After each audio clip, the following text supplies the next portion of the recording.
Hey guys, welcome back. Today I have for you a concept for a new type of game. Behind me are a bunch of beacons that can be turned off via a sculk sensor. And by activating different sets of beacons, you can create randomly generated courses. The basic way this works is that I have a sculk sensor pouring a dispenser with a bucket of powdered snow.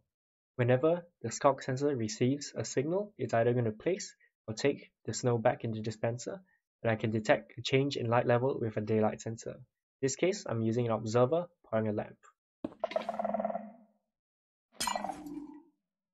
Below each sensor, hidden underground, is a single beacon module that can be in one of three states. It could be in a deactivated state, which permanently blocks the beam from showing, or activated state, which allows the red line to toggle the beam on or off, and finally I have the sculk sensor, which can only turn the beam off.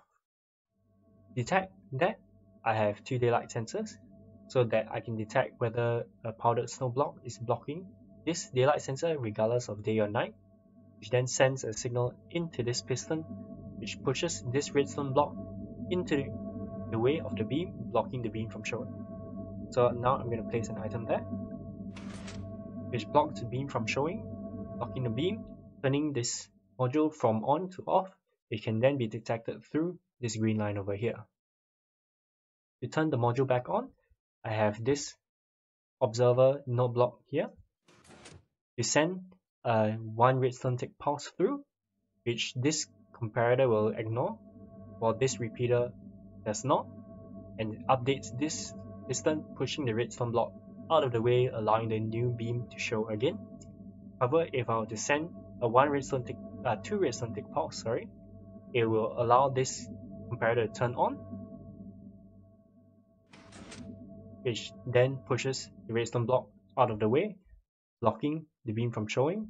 And while that piston is extended, this piston will not be able to extend, turning all currently activated beacons into an off state.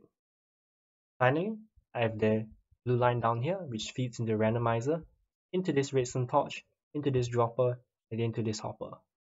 In this state where I have a stackable item in the first slot, it gives a signal strength of less than 15, which allows this redstone block to cut off the signal, allowing this redstone dust to be off, allowing this piston to be in a retracted state. However, if I were to turn the randomizer on, it allows this item in the first slot to empty into this dropper, which then has a 1 in 9 chance of shooting the same item back into the hopper, or shoots an unstackable item into the hopper.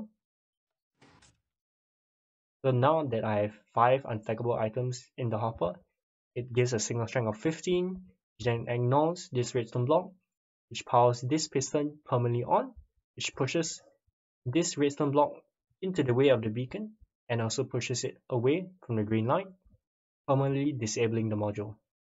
Next, I connect all the control lines into a central control center over here, which allows me to either turn off all currently activated beacons or turn them back on. When all of them are on, this redstone lamp will be on, and if I were to fly through everything,